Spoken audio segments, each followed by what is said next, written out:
Both those which are online and colleagues who are coming back from our joint session with the VP Statistics. We know that it might take a little while to get from the one area to another area, but hopefully we will all be here in a short while. But due to the fact that the other session went over time, it's more wise to get started now here.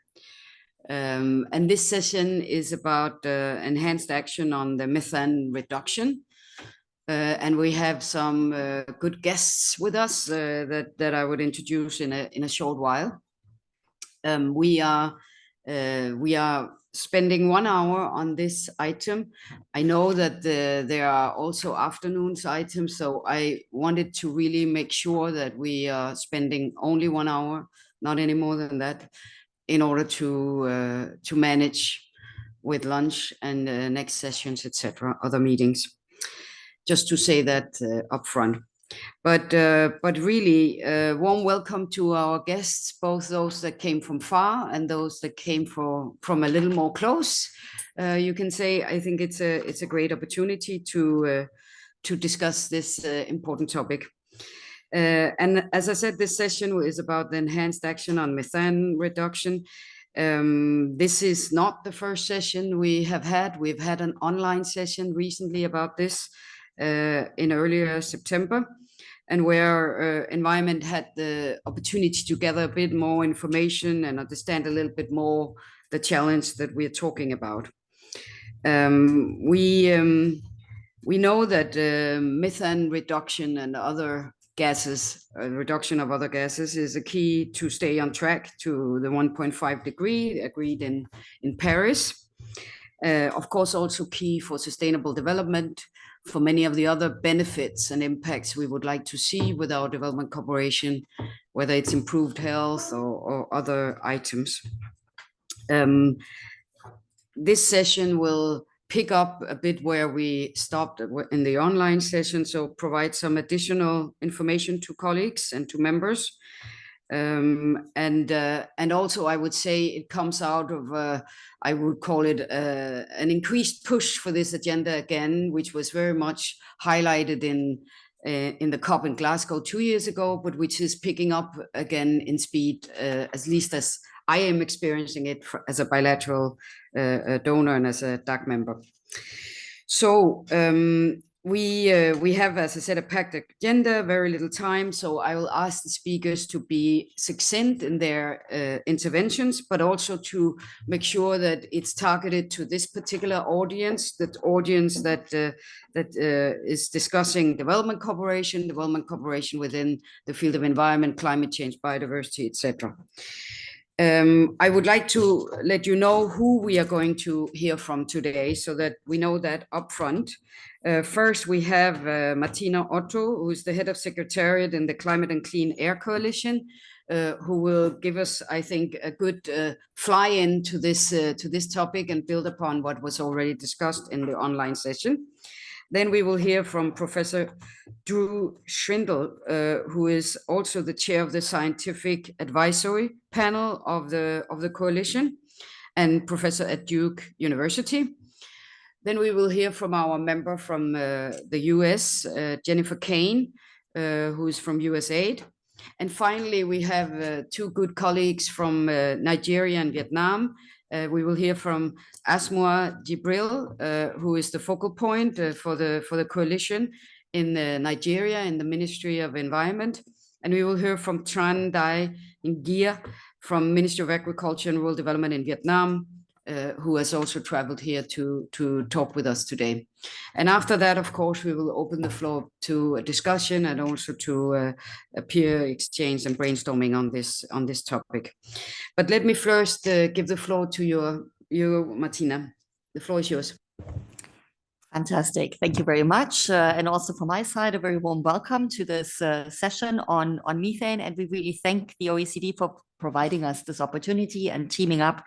In this, we've been working very closely with the colleagues from USAID on the preparation for this session. And I should mention that Malik Haidara from USAID was supposed to be with us, but had a family emergency, but his colleague Jennifer Kane is stepping in, delivering his remarks on that.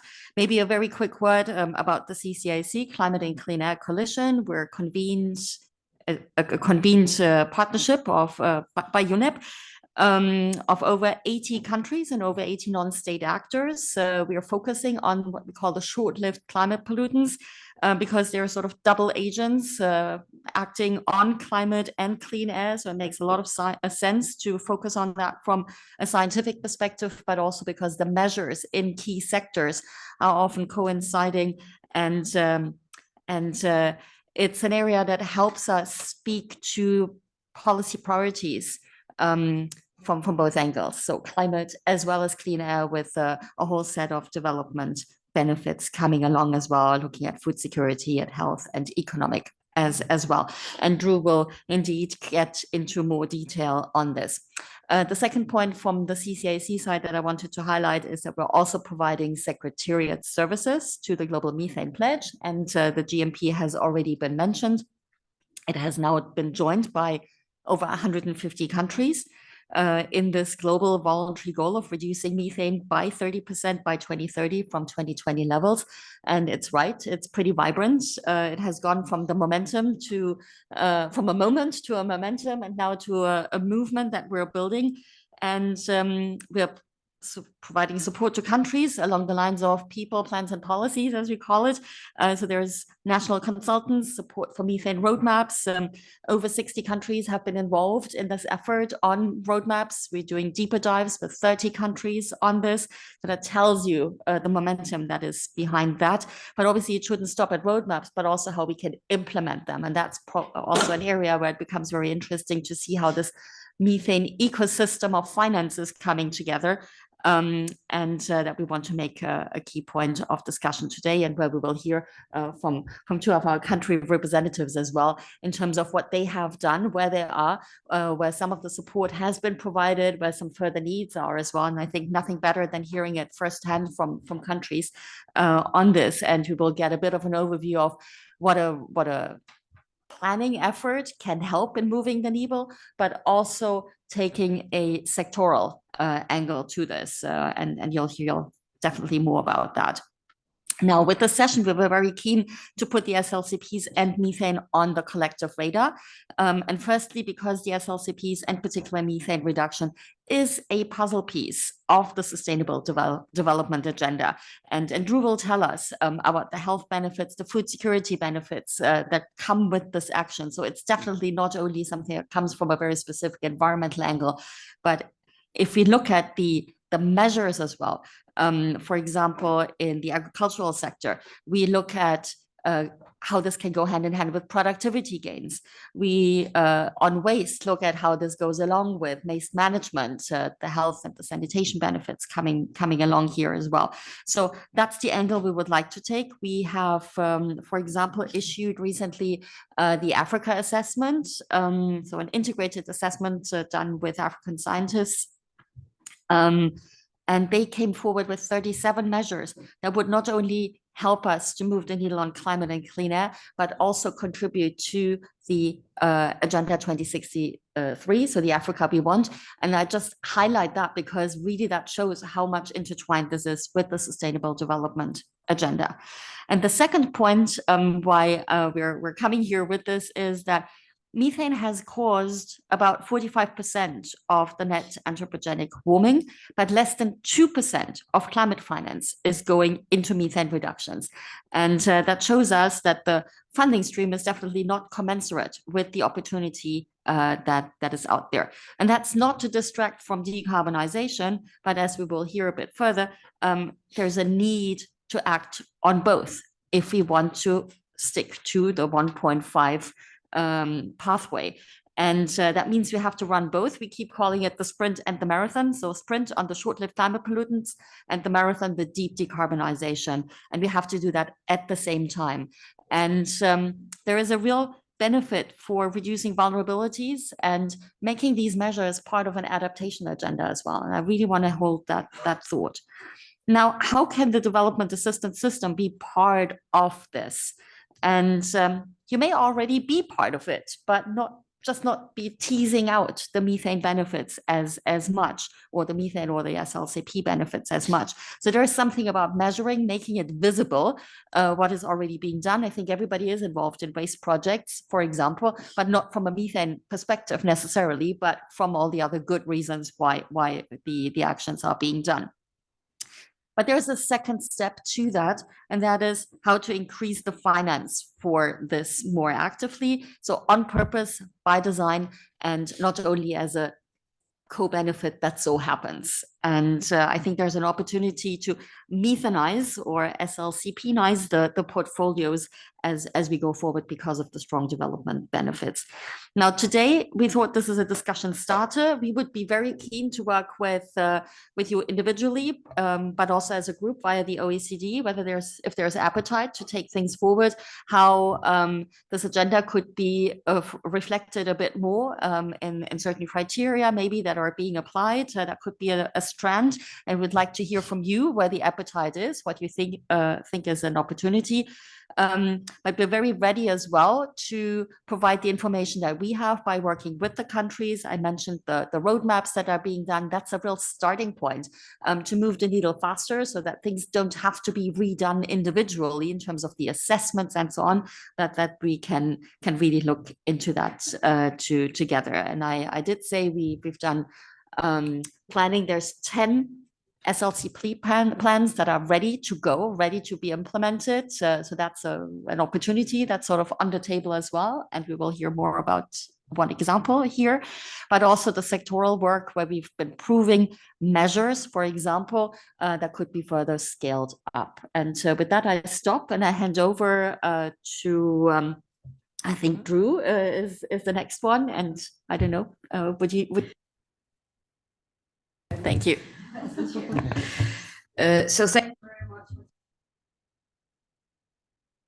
Thank you very much for this flying in. So we have a bit of a perspective of what we're talking about. I will now give the floor to Professor Drew Shindell to give a little bit more deep explanation of the issues surrounding the methane. Thank you.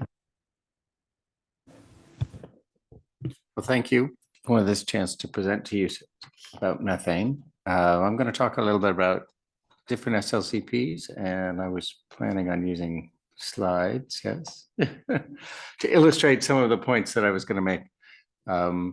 So what I really wanted to talk about today is how we have waited a very long time to address the climate crisis. At this point, we really need to be decarbonizing and doing everything else at the same time, right? We have heat waves, we have fires, we have floods and hurricanes, all of these kind of things. And so, perfect, thank you. So yeah, if you could,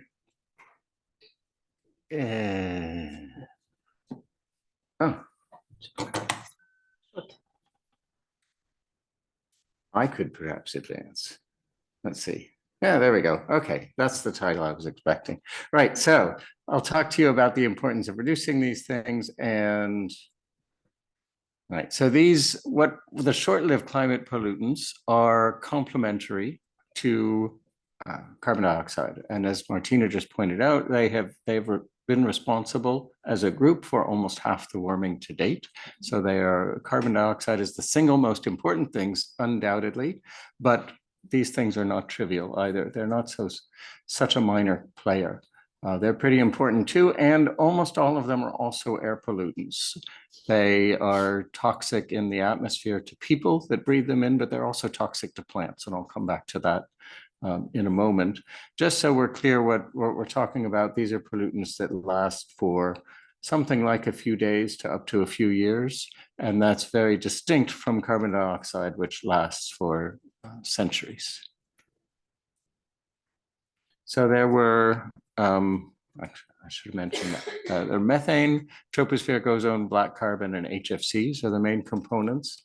And when you compare their climate impacts, they're going to be very distinct from those for decarbonization. So in particular, when we decarbonize, one of the things that we really have to get rid of as quickly as possible are coal-fired power stations, because they emit the highest amount of CO2 per unit of electricity of any of our power sources, but they also emit sulfur dioxide.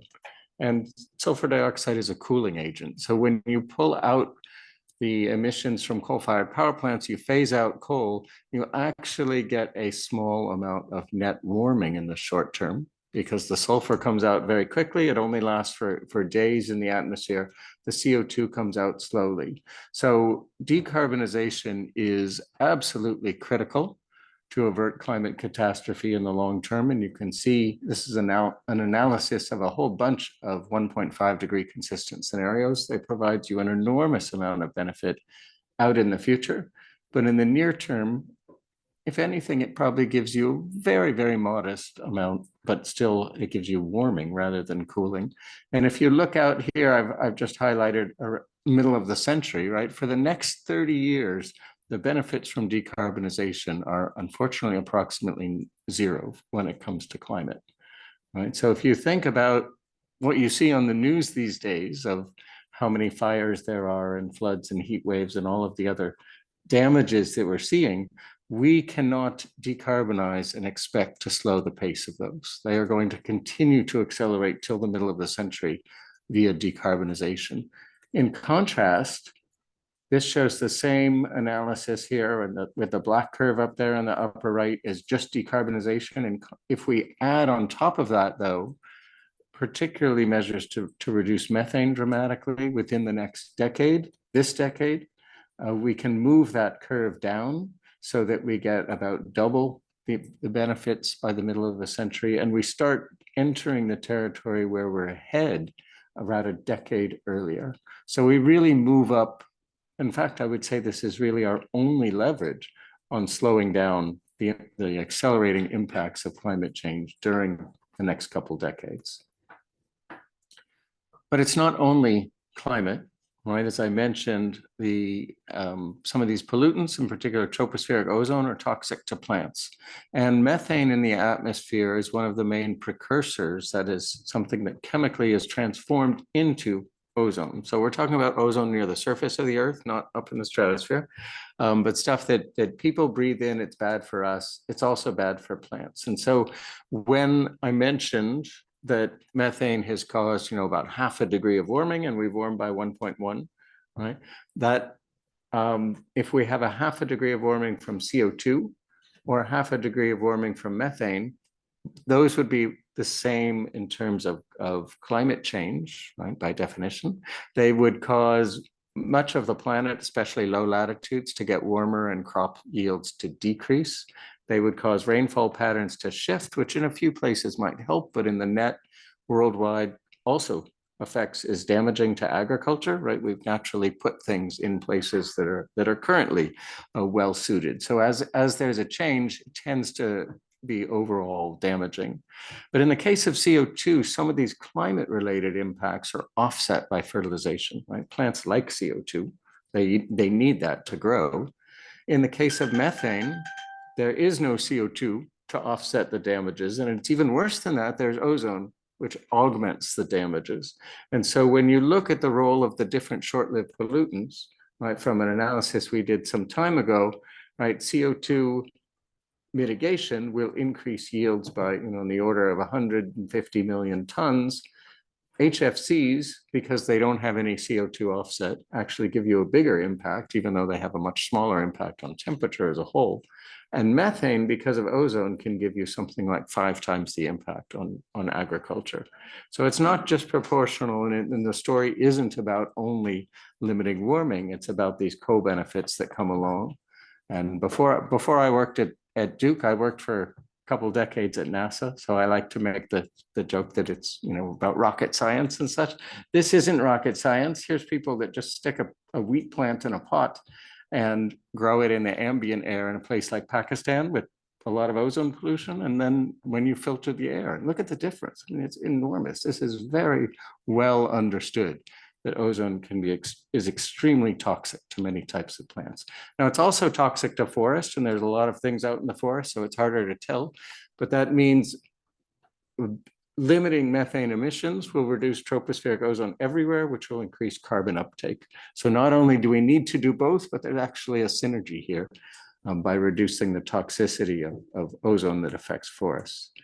If we look at the kind of approach we've taken in CCAC, we often call this the multiple benefits approach.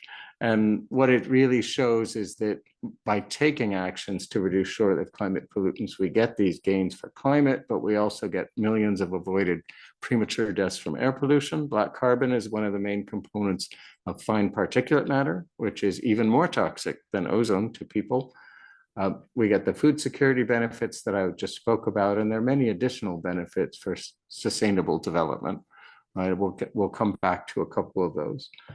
If you look at that temperature graph, which is a little hard to follow all the lines there on the left, but the main point is that if you target only CO2, then you bend the curve in the long term, but do little in the near term.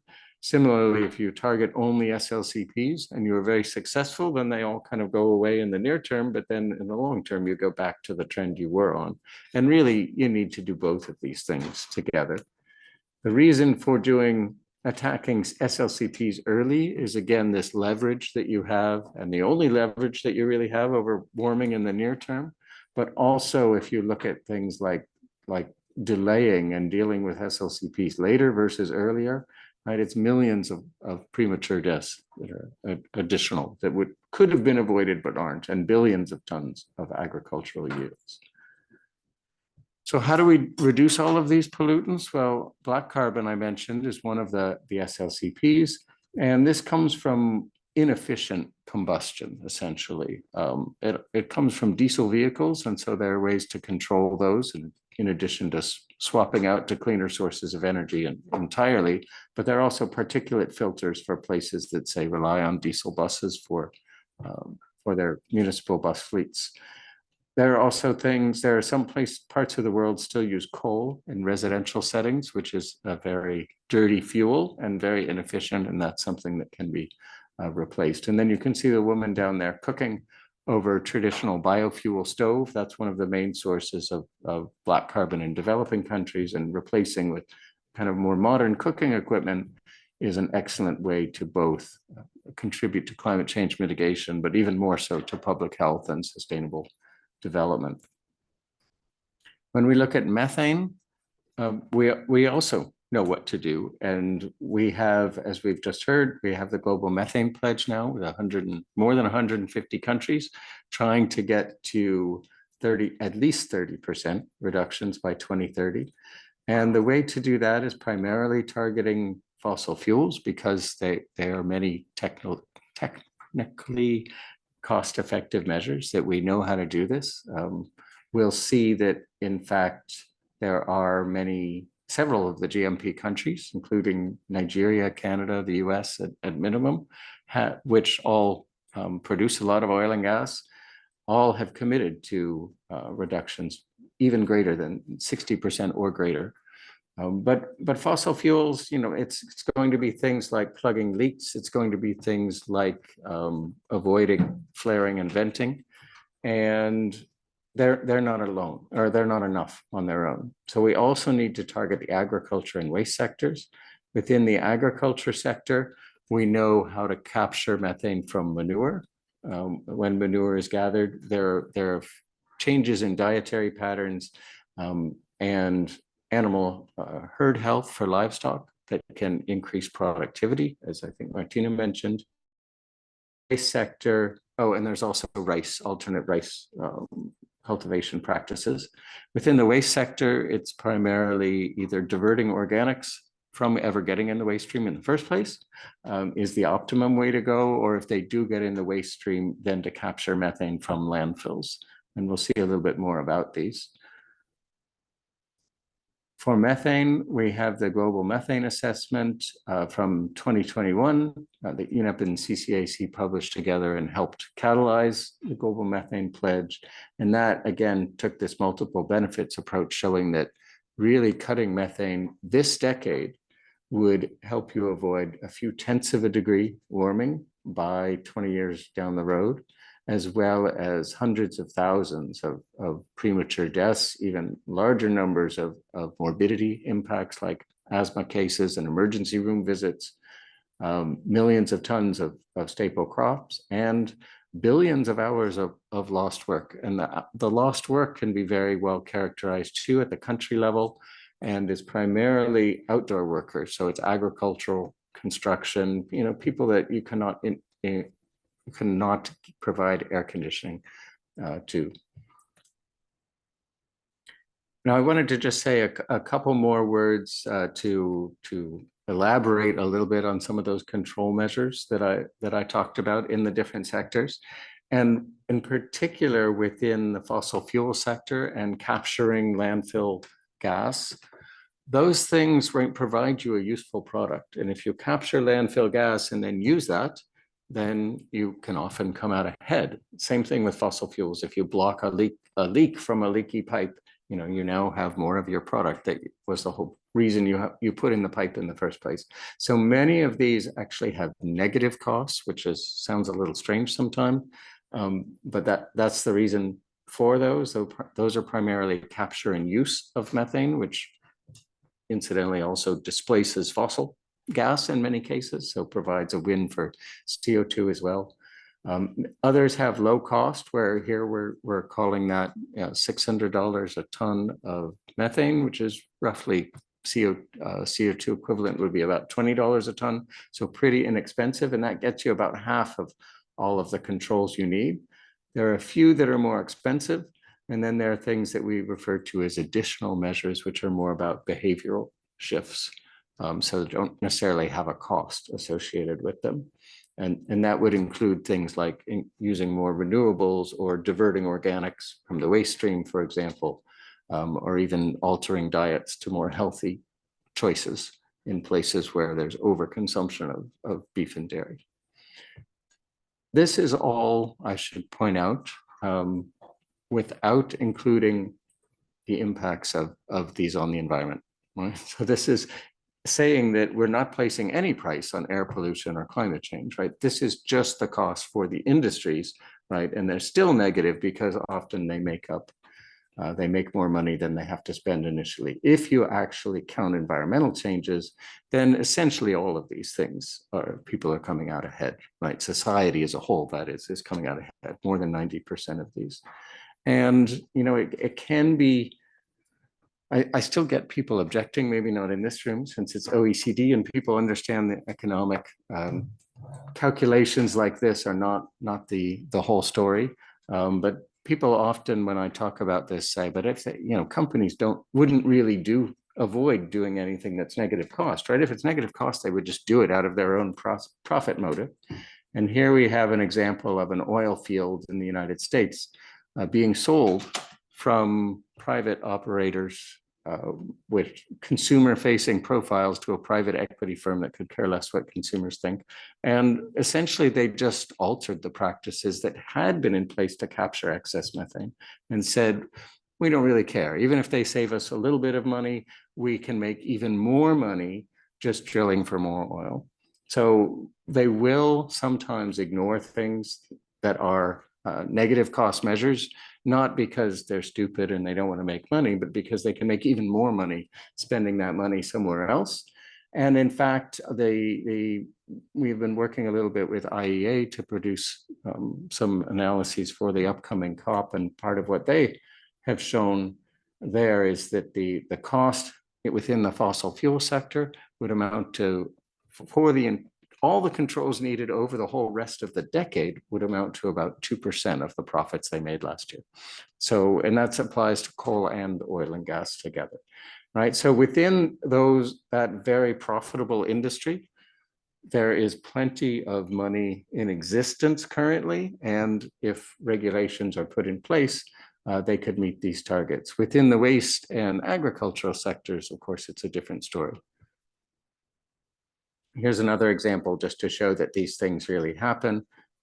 This is from the New York Times, where they switched here from a visible camera looking at this storage tank to an infrared camera, and you can see methane pouring out of it, right? And so clearly, I mean, while there are cases like the oil field that I just showed, which was deliberate, there are also cases like this, which is accidental. Nobody's deliberately wasting their own product from a storage tank. And so the last thing I wanted to show you was one thing that we've been building to support the global methane pledge and might be of interest to folks in this room, is an online tool where there's a menu. You can choose the different data sets. You can really probe what's available in any country in the world. And so here I selected Algeria. And what you can do there, here I've clicked on fixed methane amount, and I put in 50 kilotons. So I want to know what could if I want to reduce methane by 50 kilotons in Algeria, what are my options? And then what it does is it gives you, farther down the menu, I selected the gas sector, and it tells you what your choices are, the big picture. Some of it's replacing equipment, in some cases it's fixing leaks, etc., the kind of measures I was just talking about. And then it will give you all of the detail you want, even more than you want, perhaps, with all of the particular things that can be put into place, how much they cost, how much methane they will get rid of, what they're ranked by least expensive to most expensive, so they're in dollars per ton. And they will give you the percent of that sector that's removed in case you want to apply this to, say, your own estimate rather than the one that's used here, because you have your own, say, national data. It will also compare across the different sectors. And so in this case, yes, you can get your 50 kilotons, which is what I asked it for, in either the energy or the waste sector. There's not quite that much available in the agriculture sector, but what is available in the agriculture sector is actually even cheaper. And so it will allow you to look across a country's different options and see what's available.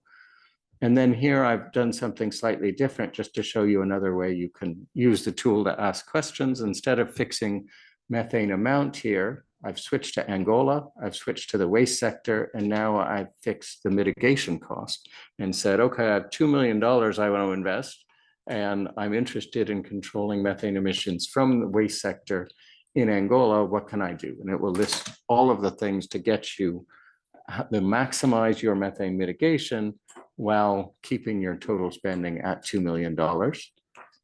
And then you can also, it will again show you your options across the different sectors, right? So for $2 million, I can get a nice amount of methane mitigated in the waste sector, but I could also, in this case, get even more in the energy sector. So I might change my plan. I can also compare. If you scroll down even farther on the menu, you can put in multiple countries. And if I have a more general interest of spending $2 million in the waste sector in Southern Africa, I can look at the options and see that they actually vary quite a lot. So this is a public website. You can check out the tool there. Just if you want to take a picture of the QR code, you can go there. It's public and available for anybody. We can also continue to alter that to meet needs for anybody that would like. And just to summarize then, reducing short-lived climate pollutants is really key for those already suffering the impacts of climate change, because there's almost nothing else we can do to help these people. But by slowing the rate of warming in the near term and slowing it relative to anything else we can do, it really does fit in with adaptation as well, because it allows more time, both for ecosystems and natural systems to adjust, because the rate is slower, and for human systems, right? We're seeing things go so quickly over the past decade. It's hard for human systems to keep up as well. And of course, you get the associated health and agricultural benefits. And I think I've already made the point that tackling both near-term and long-term climate change is critical. So thanks very much, and back to you, Madam President. Thank you very much for giving us. Thank you very much for giving us this insight and showing the. Try again. Then show the tool that give us both insights on geographics, sector economics, and many other things. Very good, very useful. I will now hand over to Jennifer Kane from USAID, who will stand in, as was mentioned for Malik Haidara, who is the colleague in USAID working on this issue. Over to you, Jennifer. Thank you so much, and thanks for this opportunity to present on how USAID is responding to this methane approach. I think it'll be interesting to share a bit about how, in a bilateral aid context, we're doing this work. So methane reduction goes hand in hand with making progress on global development and health objectives. And so, for example, new funding for methane abatement projects in the livestock sector in developing countries will predominantly focus on increasing productivity to reduce methane emissions intensity. And so this also increases farmer incomes, improves food security, and reduces local air pollution, all of which are important development goals. So by explicitly prioritizing and tracking methane mitigation, development agencies and organizations increase the climate mitigation impact of their work, which we just heard about, and thereby adding a compelling climate mitigation rationale to the implementation of development programs broadly. So in response to this call for global methane emission reduction, USAID took a few decisive steps to elevate methane mitigation in our development programming. And we have 4 things that we want to name. So one is institutionalized methane abatement within our structure. We also identified projects with methane mitigation potentials. We allocated new funding specific to methane mitigation, and we're developing a new methane monitoring and evaluation framework. So I'll take a few minutes to touch on each of those.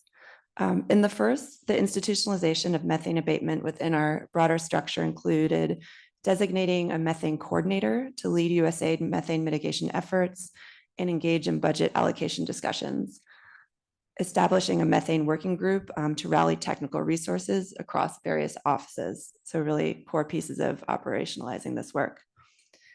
On the identification of projects with methane mitigation potentials, methane mitigation can be achieved as a co-benefit, as we've heard, of development programs that are aiming to increase dairy and rice productivity, improve manure management, improve municipal solid waste management, and improve sanitation for years. And USAID has been supporting our partner countries in these areas for decades. But because methane emissions mitigation was never an explicit objective of any of these interventions, we hadn't measured the mitigation results achieved. So in order to address this, we conducted a thorough review of current programming around the world, and that was to identify relevant programs that have methane mitigation potentials. And we identified 50 at various levels of design and implementation, half of which are active, and 16 of these activities have a methane-specific objective. So we're now working on estimating the portion of the existing projects budgets that can be attributed to methane mitigation interventions. So really capturing some of the work that's already happening.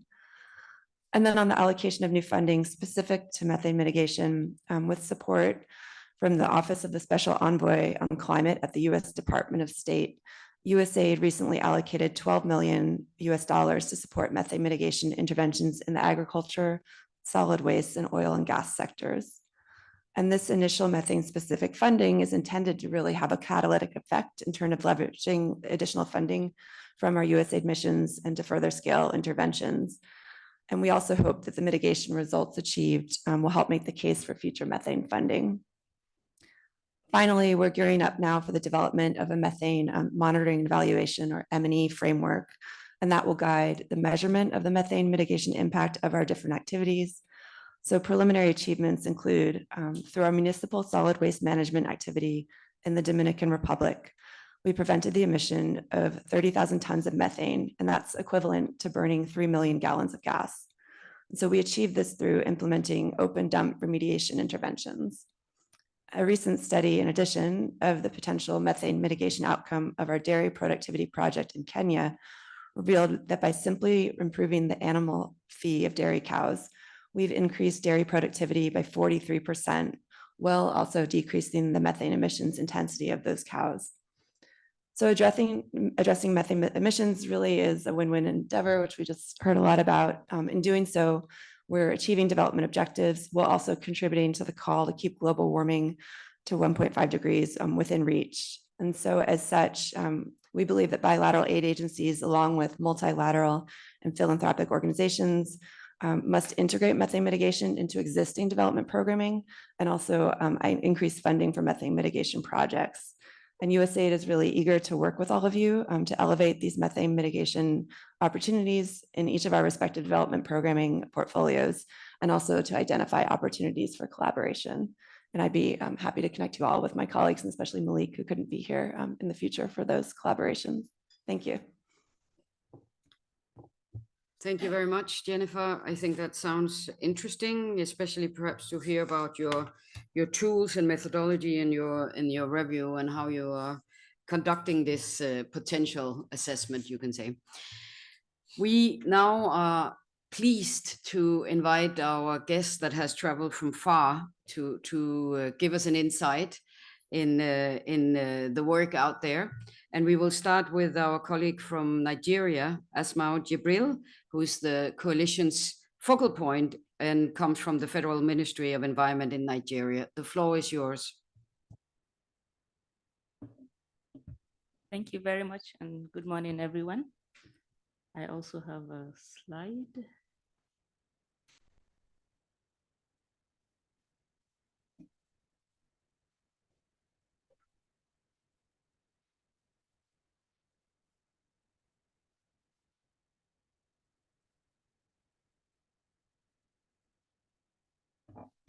So Cobb, it's the same deck as before, apparently, just it would continue. Yeah, I didn't know either.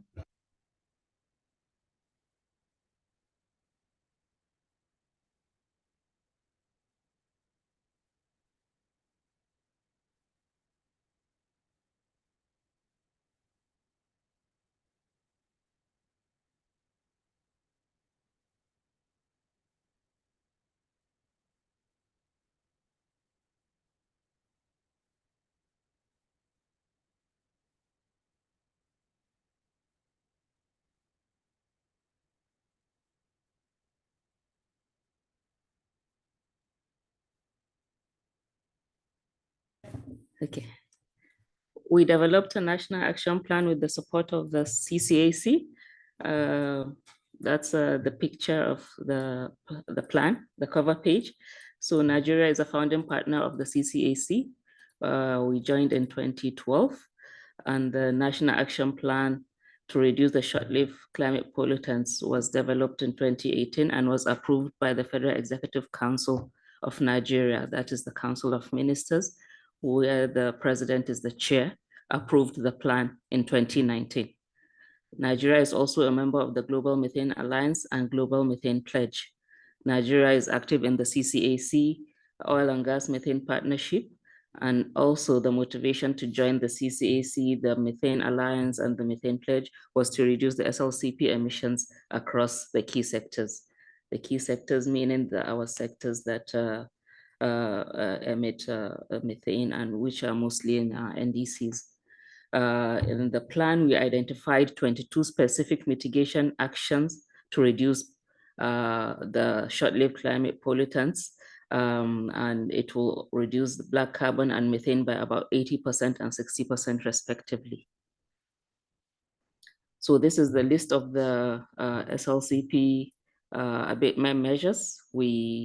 Like I said, we have 22 specific mitigation measures, and which cuts across 8 sectors. For the transport, we have 5. That is, one is renewal of urban bus fleet in Lagos. Lagos is a state in Nigeria, and adoption of CNG buses in Nigeria, introduction of low sulfur diesel and petrol, elimination of high emitting vehicles that do not meet vehicle emission standards. We have also the reduction of vehicle journeys by car through transport model shift. So under the residential, we have increase in population using modern fuels for cooking. We intend to use LPG, electricity, and kerosene, biogas, solar cookers.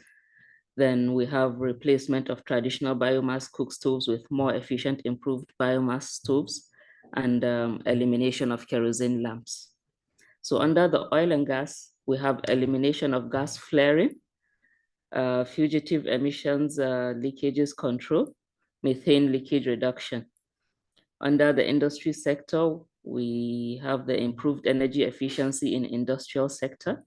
And under the waste management, we have reduction of methane emissions and open burning of waste at open dump sites through adoption of digesters at dump sites, septic sludge collection, sewerage systems, and municipal wastewater treatment plants. So under agriculture, we have increased adoption of intermittent aeration of rice paddy fields, reduced open field burning of crop residues, anaerobic digestion, and reduced methane emissions from enteric fermentation. Then under the power sector, we have expansion of national electricity coverage, increased share of electricity generated in Nigeria from renewables. And the last one is the HFC sector. And we have the elimination of HFC consumption. So all this is has a target of the year 2030, most of it. So the plan also will help in supporting achieving these goals, the SDG goals, goal 2, goal 3, goal 6, goal 7, goal 9, and goal 11.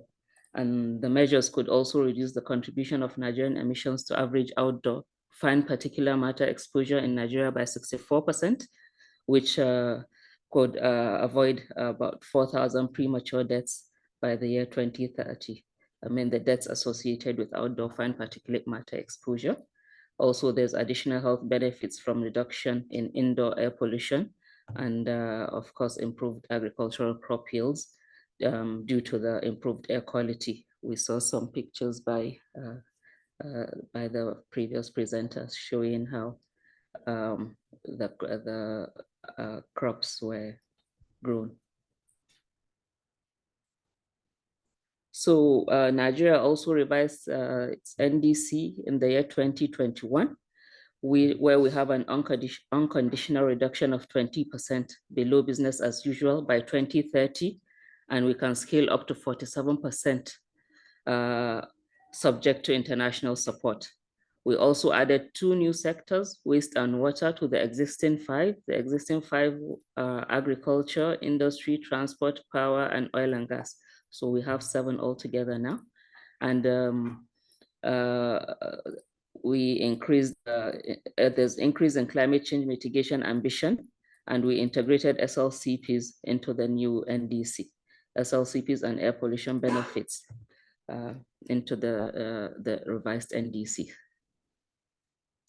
So in the NDC, under the mitigation measures in the energy sector, and we have these measures, the residential, these measures are in the NDC, which align with the SLCP plan that we already have. And these are conditional measures. Under the residential, there's the 48% of population using improved cook stoves by 2030, and about 26.8 million households, that is the 48% using LPG, and 13% using the improved cook stoves by 2030. So also elimination of kerosene lighting by 2030. Under energy efficiency, we have 2.5% per year reduction in energy intensity across all sectors. We have also transport there, increase of 100,000 extra buses by 2030, and the use of BRT will account for 22.1% of passengers per kilometer by 2035, 25% of trucks and buses using CNG by 2030, and vehicles to meet Euro 3 emission limits by 2023 and Euro 4 by 2030. So in electricity generation, we also have 30% of on-grid electricity from renewables, 12 gigabytes additional, large hydro, 3.5 gigawatts, small hydro, and 6.5 gigawatts solar PV with 3.2 gigawatt wind. So we have 13 gigawatts of grid renewable energy, and we have about that is mini grids, 5.3 gigawatts, solar home systems and street lights also with self-generation of power also. Reduce grid transmission and distribution losses to 8% of final consumption of electricity in 2030, down from 15% in 2018, and 100% of diesel and single cycle steam turbines replaced with combined cycle. Elimination of diesel and gasoline generators for electricity generation by 2030, because most of the population use diesel and gasoline in our generators. So under the oil and gas, we'll have zero gas flaring by 2030. And then we included 60% reduction in fugitive methane emissions by 2031. So also to enhance our climate change commitments, Nigeria passed the Climate Change Act in 2021. And this seeks to provide a framework for achieving low greenhouse gas emissions, inclusive green growth, and sustainable economic development. Ensuring that Nigeria formulates programs. The Act will ensure that Nigeria formulates programs for achieving its long-term goals on climate change, mitigation, and adaptation. Will mainstream climate change actions in line with national development priorities, and ensuring that private and public entities comply with stated climate change strategies, targets, and the National Action Plan. We also it will also facilitate the mobilization of finance and other resources necessary to ensure effective action on climate change by setting a target for the year 2050 to 2070 for the attainment of a net zero GHG emission in line with Nigeria's international climate change obligations. So the council, the Act established a council which is known as the National Council on Climate Change, and it is Nigeria's apex climate change regulatory and decision-making institution under the presidency. And it is made up of a multi-sectoral group made up of representatives from government entities, private organizations, and the civil society. The council is chaired by the President of the Federal Republic of Nigeria, and the Director General serves as secretary. So these are some of the projects. These are the projects supported by CCAC in Nigeria. We have one increasing implementation of actions to achieve Nigeria's SLCP targets. We also have the one to implement MRV for SLCPs in key sectors.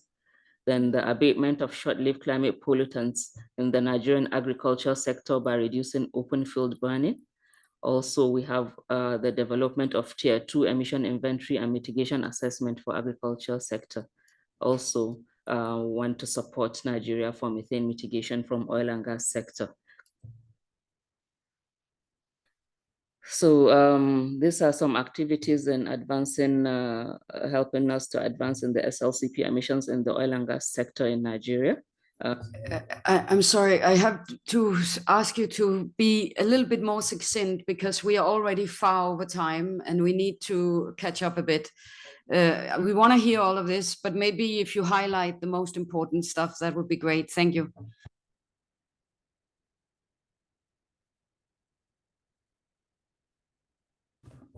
The activities helping us to advance in the SLCP emissions. The CCAC has supported us in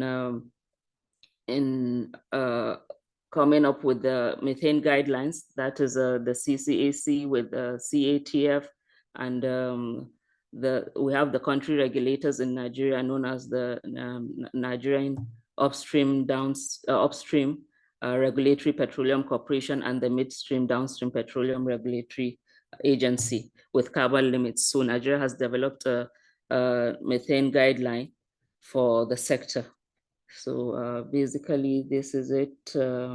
We've used the COMAT to develop a baseline for the fugitive methane.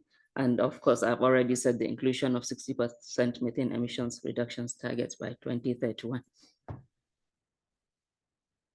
So going forward, we'll continue the implementation of the oil and gas mitigation measures in the approved national SLCP plan, then implementation of the oil and gas mitigation measures in the revised NDC, increase mobilization of funding and technical support for the implementation of oil and gas emissions mitigation measures, and building capacity on technical and technology handling to enhance methane emission reduction techniques in the oil and gas sector.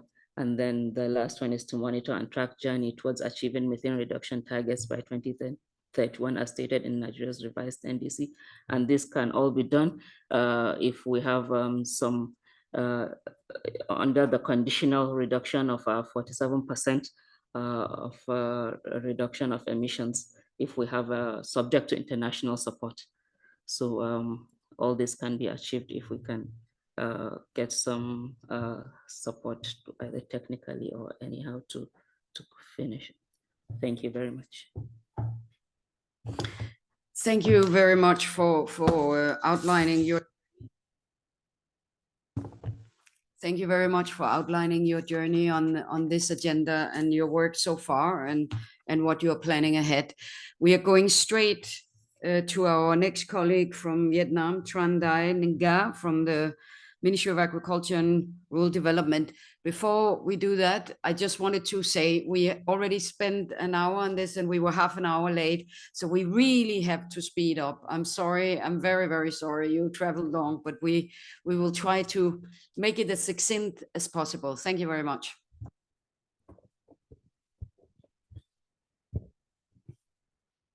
Thank you, Madam Chair, and thank everyone. I just brief about the mitigation in the agriculture sectors of Vietnam. So from the COP26, Vietnam had increased a very high commitment, and we already back to finish our mitigation plans. You can see from the table from my presentation, we increased because we are engaging in all the different initiatives from the COP26, especially the global methane pledge. So we try reducing the methane 30% as the committed. And then also you can see from my highlights, we increased the commitment in our NDC in 2020 to NDC 2022. It's from 9% using the unconditional one to 15.8%, and from the conditional from 27% to reduce it to the 43.5% compared to the business as usual scenario. At the same time, we also targeted to achieving the development target with increasing the income of the farmer by 2 to 3 times as compared to the 2020. And also, especially with the forest sector, we try to keep the forest cover from 42 to 43% of forest cover in the country to increasing sequestration. Here, the subsector in agriculture that we are planning to implementing different measures to reduce greenhouse gas emission.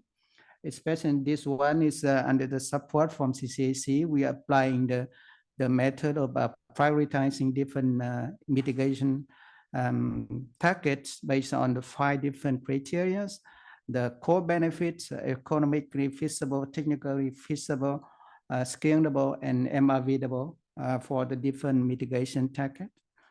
So we will develop for unconditional one, mostly focusing on crop production with the calculating the markup, marginal cost of the abatement curve, so that we can see how much we can invest from the different sources. So with the unconditional ones, the total investment of the country up to the 2030 is about $3 billion plus. For the conditional one, we're increasing with different tougher activity, especially related to the livestock sectors, to reducing the enteric fermentation from ruminants, and also waste management, and increasing the areas in the crop production, especially rice cultivation, to applying the water alternative, wet and dry water, and either water management to reducing methane emission from the rice cultivation. And the total needs of the investment is about 13 plus billion US dollar. It's about 6 times as compared to what is the national one can be afforded.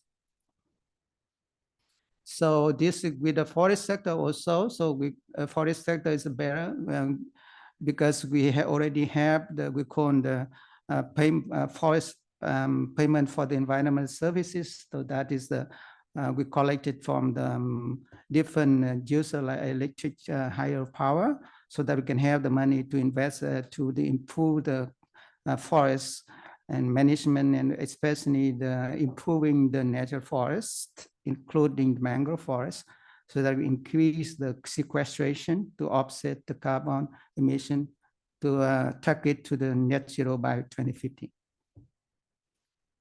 So that is, I think we make this, how we can do it, I think we can see from that is on the different method, especially the method applying in the conditional one is costly, and we need to mobilizing the different sources. Now we already work with Japanese government, especially in map from Japanese, the Singapore, and also with a different company in Europe, Swiss, in the seeing the possibility of the applying the bilateral mechanism to applying Article 6 in mobilizing resources to implementing different mitigation options. So, but we face some challenges. The first is challenge about the tool and capacity, especially in economic feasibility, MRV, cost effective management for upscaling decarbonized agriculture value chain based on development, digitalization, or transformation, including like applying the e-carbon footprints for different value chains, traceability, and also the portfolio analysis tool, the logistic connection, technical costs, and information funding, access to market information of no carbon, climate change responsible value chain, especially to want to promote in the demand side of the equation about the low carbon climate responsible agriculture products in the developed markets. And risk bearing, sharing among the different stakeholder value chain actors with promoting the new technology and sustainable and low carbon measures. And also the policy mechanism and to mobilize, incentivize the private sector to invest to upscale or the outscaling the different practices that achieving the core benefit mitigation, environmental economics, and applying low carbon net zero emission practices, promoting circular economy, especially in managing wastes and food loss. We already work in a different company like Legal and also AstraZeneca from UK when they opened the plant in Vietnam with towards the net zero emission within their businesses. Thank you. Thank you very much. It sounds extremely interesting. The work that you have done within this field. And thank you to all of you for traveling here and for sharing your experiences and ideas.